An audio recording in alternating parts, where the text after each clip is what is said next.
Oke, dunia kita ini kan makin terhubung ya, makin digital. Nah, pertanyaannya, gimana caranya biar kelas kita nggak ketinggalan zaman, biar tetap relevan gitu? Kita bakal bedah bareng-bareng sebuah kerangka yang bisa jadi semacam kompas buat kita para guru. Dan ini penting ya, ini bukan sekedar nambah-nambahin gawai di kelas, tapi benar-benar soal mengubah cara kita mengajar. Pertanyaan ini bukan buat bikin kita panik loh, justru sebaliknya, buat jadi pemicu. Coba deh kita bayangin, ada seorang guru sejarah, kita sebut aja Ibu Ani. Semangatnya luar biasa. Dia sadar banget murid-muridnya itu anak-anak zaman sekarang, zaman digital. Tapi kok kelasnya terasa gitu-gitu aja? Nah, di titik inilah pertanyaannya berubah. Bukan lagi perlu nggak sih pakai teknologi, tapi udah jadi gimana caranya pakai teknologi ini biar anak-anak makin penasaran dan semangat belajar. Ya, sebelum Ibu Ani nemuin solusinya, sama seperti mungkin kita semua ya, beliau itu menghadapi tantangan yang benar-benar nyata. Yuk, kita lihat dulu deh, apa aja sih rintangannya? Ini dia tantangan pertama. Era digital ini bukan cuma tren sesaat loh, peran kita sebagai guru itu udah geser total. Serius, kita tuh bukan lagi satu-satunya sumber pengetahuan di kelas. Anak-anak bisa cari info apapun cuma dalam hitungan detik. Jadi, tugas kita sekarang ini lebih ke jadi fasilitator. Jadi pemandu yang bantu mereka memilah mana info yang benar, mana yang hoax, dan yang paling penting, gimana cara membangun pemahaman yang dalam dari semua informasi itu. Nah, ini yang dirasain banget sama Ibu Ani. Rasanya tuh kayak dikasih mobil sport canggih, tapi nggak ada buku panduannya. Muncul kan tuh kekhawatiran-kekhawatiran, duh, nanti teknologinya malah jadi distraksi bukan? Gimana kalau pas lagi seru-serunya ngajar, alatnya error. Waduh, kapan waktunya buat belajar semua aplikasi baru ini? Ini perjuangan yang nyata banget, dan wajar kok kalau kita merasa begitu. Dan pendorong utamanya, ya ini, Ibu Ani ngelihat sendiri, murid-muridnya itu jauh lebih hidup kalau diajak terlibat langsung. Metode ceramah satu arah kayaknya udah nggak gitu nendang lagi deh. Mereka tuh butuh pengalaman belajar yang bikin mereka bisa eksplorasi sendiri, bisa berkreasi, dan ngerasa nyambung sama pelajarannya.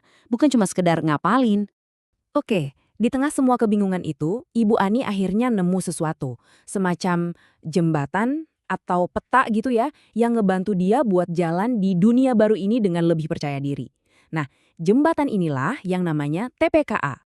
Namanya emang agak ribet ya, Technological Pedagogical Content Knowledge. Tapi tenang, sederhananya gini, TPH itu cara kita mikir gimana caranya tiga hal penting, yaitu materi pelajaran, cara kita ngajar, dan teknologi bisa nyatu dengan pas. Bukan cuma tahu masing-masing, tapi tahu sihir apa yang terjadi waktu ketiganya ketemu.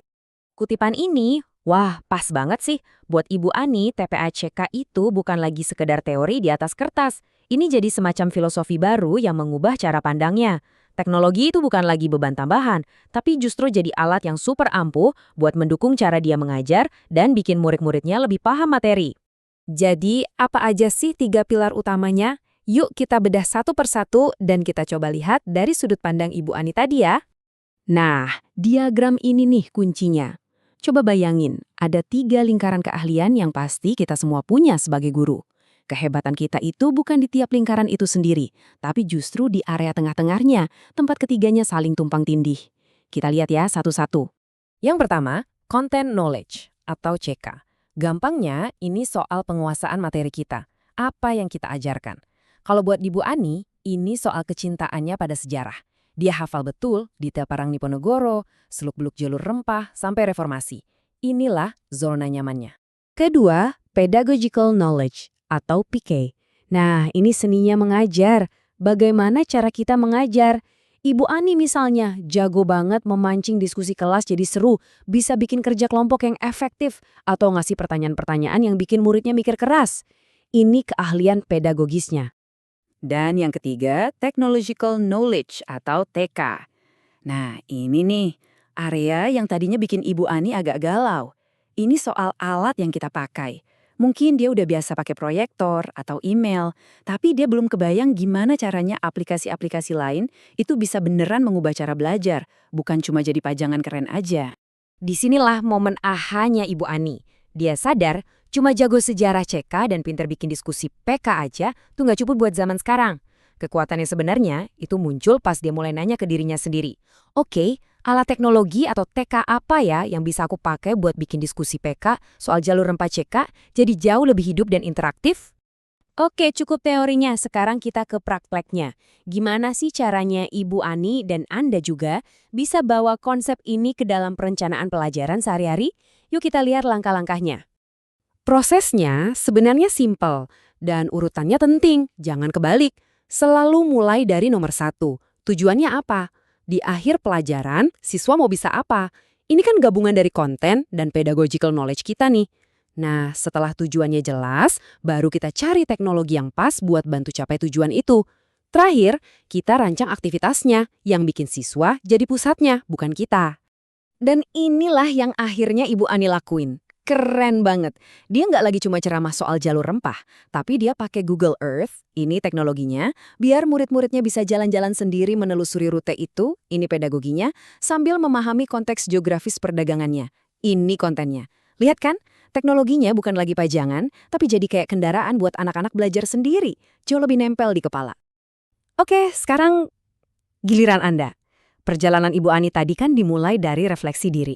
Coba yuk kita juga ambil waktu sebentar buat mikirin, kira-kira posisi kita sekarang ada di mana ya? Eits, tenang. Pertanyaan ini bukan buat menghakimi, sama sekali bukan. Anggap aja ini kayak kita lagi lihat peta, buat tahu kekuatan kita di mana, dan area mana yang mungkin perlu dikembangin dikit. Karena sadar posisi kita di mana, itu langkah pertama yang paling penting. Coba deh, renungkan pertanyaan-pertanyaan ini. Pertama, soal materi, apa sih kekuatan saya? Itu CK. Kedua, metode ngajar gimana sih yang paling disukai murid-murid saya? Itu PK. Terus, yang ketiga, coba pikirin. Satu aja, satu alat digital simple apa yang bisa saya coba minggu depan. Nah, ini TK-nya. Terakhir, gimana ya cara gabungin ketiganya? Ingat ya, nggak perlu langsung rombak total, mulai dari yang kecil. Karena perjalanan sehebat apapun kan selalu dimulai dari satu langkah kecil. Mungkin langkah kecil Anda besok itu cuma nyobain bikin polling singkat pakai Mentimeter. Atau mungkin pakai papan tulis digital kayak Jamboard buat brainstorming. Atau bahkan bikin kuis seru pakai Kahoot yang cuma 5 soal. Apapun itu, pilih satu dan lakuin. Jadi apa nih satu langkah kecil yang bakal Anda ambil besok?